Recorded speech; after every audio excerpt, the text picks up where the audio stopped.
Hola a tothom, en aquesta sessió anem a instal·lar un Windows 11, l'última versió, amb VirtualBox i veureu que hem de fer uns petits canvis a la configuració i aquí per exemple és aquest article de la propi Oracle, no? Els que mantenen VirtualBox, doncs ens expliquen com fer-ho. Els requeriments que hi ha us deixaré l'enllaç també en els comentaris, en la descripció del títol perquè el pugueu veure. Cal tenir en compte que hem d'activar Wi-Fi perquè ens funcioni, no en BIOS sinó rank Wi-Fi, i demanen un parell de processadors i un disc de 50 gigas, recomanen 52 mínim, per lo que veig t'ocupa unes 30 gigas el sistema instal·lat de zero, memòria. I aquí veurem els apartats que hem de fer de configuració dels registres, del registre de Windows perquè la instal·lació pugui funcionar. Doncs som-hi, en el VirtualBox anem a crear una màquina nova, li direm Windows 11, i li posarem això, doncs, com sempre, si li podem posar més memòria, doncs fantàstic, si no, doncs amb 4 gigas hauria de ser suficient, o almenys entenc que hauria de funcionar també. Creem un disc dur virtual de forma dinàmica, li posarem 50 gigas, de moment amb 50 és suficient, i ara aquí en els paràmetres d'aquesta màquina doncs anem a retocar el que ens falti, no? D'aquí no ens falta res, de sistema doncs li posarem, activarem EFI, de processadors li posarem 2 processadors, habilitarem PAE, de pantalla ja ho tenim, li podem donar més memòria de pantalla com recomanen ells, doncs no hi ha problema, li donem 128 i ja està. I un cop fet això ja podem procedir a la instal·lació d'aquest Windows 11. La particularitat que té, ara escollo quina ISO tinc, jo tinc per aquí una ISO del Windows 11, que és aquesta, i comencem la instal·lació. El que us comentava és la particularitat que haurem de tocar, arrenquem des de CD, la particularitat que haurem de retocar és que no verifiqui l'existència de TPM. TPM és el Trusted Platform Module, que és un component hardware de la placa que s'està instal·lant recentment als equips, ja fa un temps, doncs per fer operacions de criptografia, per assegurar gestió de claus de forma segura des d'un component hardware a l'equip. Llavors Windows 11 només s'instal·la si té la versió 2.0 d'aquest TPM. Llavors el que farem en aquest procés d'instal·lació, com diu el manual, doncs és tocar unes claus del registre perquè ens deixi fer-lo funcionar igual, que és aquesta part d'aquí. Veieu, seguirem aquestes parts d'aquí. Si fem Shift F10, teniu el manual, també us ho podeu mirar. Si aquí en aquesta pantalla, abans de continuar la instal·lació, fem Shift F10, ens surt a la consola i aquí fem el Regedit per editar el registre. Llavors hem d'anar, això és el registre de Windows, alerta a tocar aquest registre perquè es pot carregar la màquina, per tant hem de saber quines claus toquem, estan en forma d'arbre, diu que hem d'anar a Local Machine, System, Setup. I aquí dintre en crearem una de nova, New, farem una key nova, i aquesta key de nom li posarem labconfig. Llavors, dintre d'aquest labconfig crearem, aquesta part d'aquí, crearem aquestes entrades. Llavors, crearem una nova clau de 32 bits, en la qual li direm, segons ens diu aquí, aquest bypass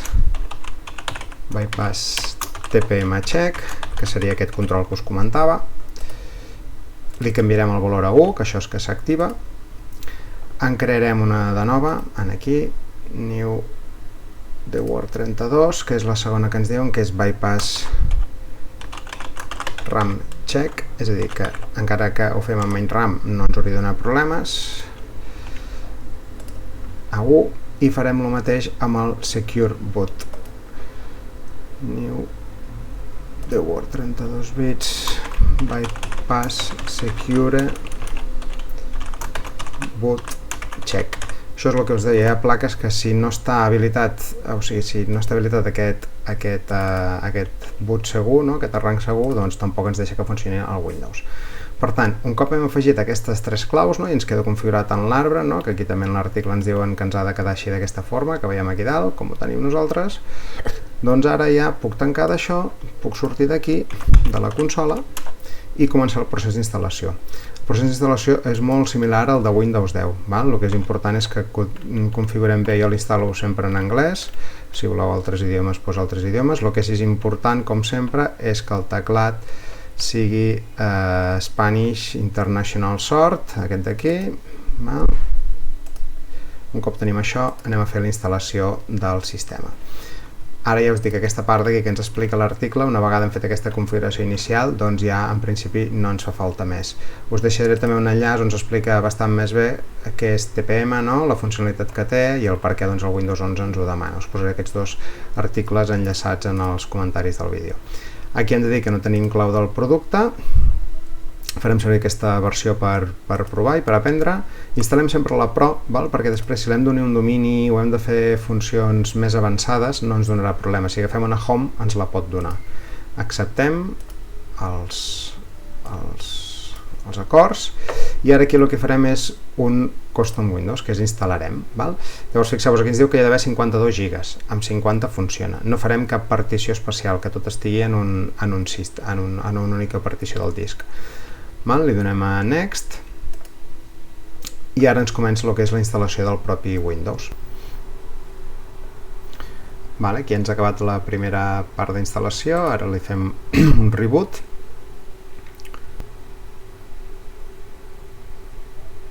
Durant el procés d'instal·lació pot fer diversos reboots, és normal, és Windows i necessita reiniciar diverses vegades per anar configurant diferents parts fins que arribarem a l'assistent.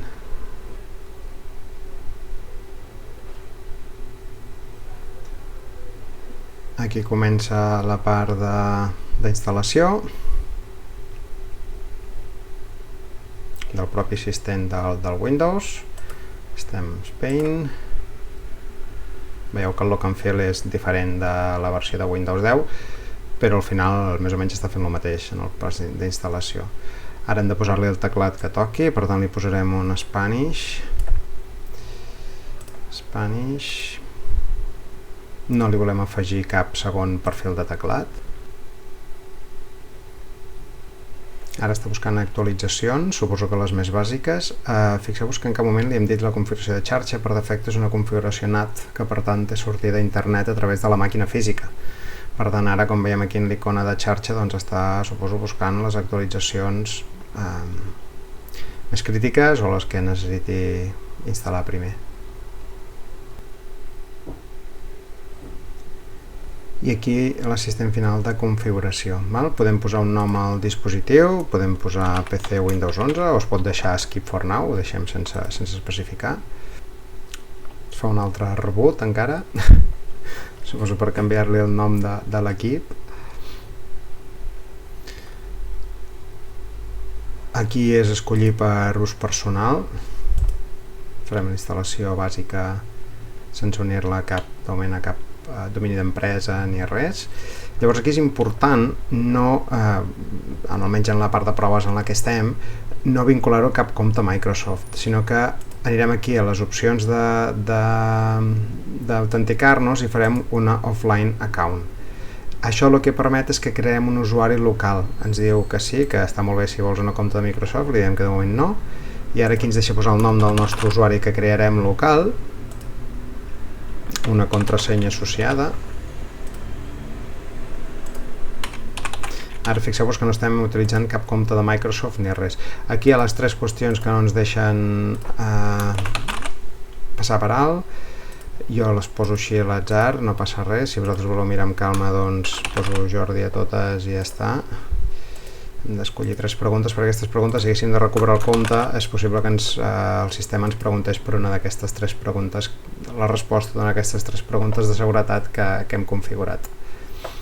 Llavors, un cop fet això, ara tota la part de configuració de privacitat, direm que no a tot, no volem que es faci el find del device, no volem que se'ns enviï la informació mínima, que no improvem res d'escriptura, no volem ni anuncis ni res, que no se'ns conegui, és a dir, com que estem en una màquina de prova, després ja aquí cadascú, si ho instal·la per casa seva o per un entorn productiu, doncs ja sabrà el que ha de configurar en base als requeriments, però per les proves que estem fent sempre és recomanable desactivar-ho, de que no notifiqui res, ni ubicació, ni res. Ara buscarà la part d'actualitzacions i acaba ja el tram final de configurar l'usuari que hem creat. Sempre en Windows tot tarda poc, però si se suma el temps, doncs al final dona el seu temps.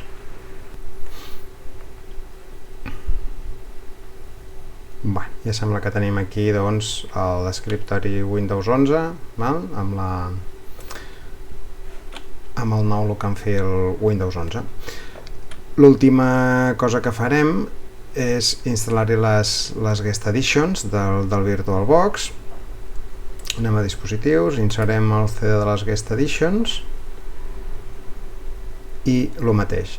Si pot ser que ell mateix ens arranqui l'autorun d'aquestes Guest Editions, o si no, a través de l'explorador de fitxers anem en el drive que s'haurà en el CD que s'ha instal·lat del VirtualBox i anem a executar manualment aquesta icona VBox Windows Editions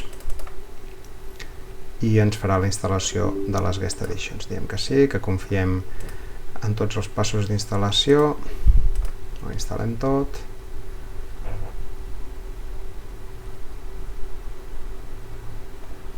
També instal·lem la part de xarxa.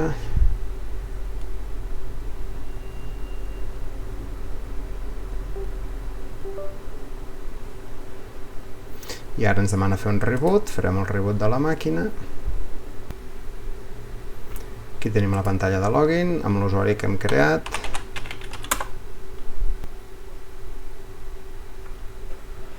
I aquí ja tenim el Windows funcionant. I només una última cosa, si anem a mirar el disc per a les particions, aquest disc en format partitions,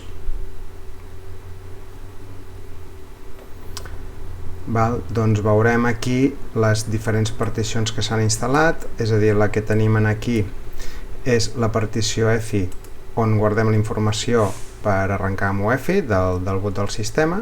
Hi ha una partició de recovery, que és la partició per si el Windows té algun problema on té informació de poder-se recuperar, i la partició C, on hi ha el sistema instal·lat de les 30, que al final ocupa, de les 50 gigas, n'ocupa 30. Perdó, n'ocupa 20, i n'hi ha 30 de lliures.